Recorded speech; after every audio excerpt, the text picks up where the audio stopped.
You ask Tiger to solve. This deals with linear equations with one unknown. The final result is x equals 10. Let's solve it step by step. Group all constants on the right side of the equation. Add 9 to both sides. Simplify the arithmetic.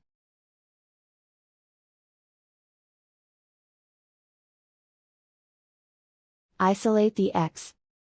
Divide both sides by 4. Simplify the fraction. Find the greatest common factor of the numerator and denominator. Factor out and cancel the greatest common factor.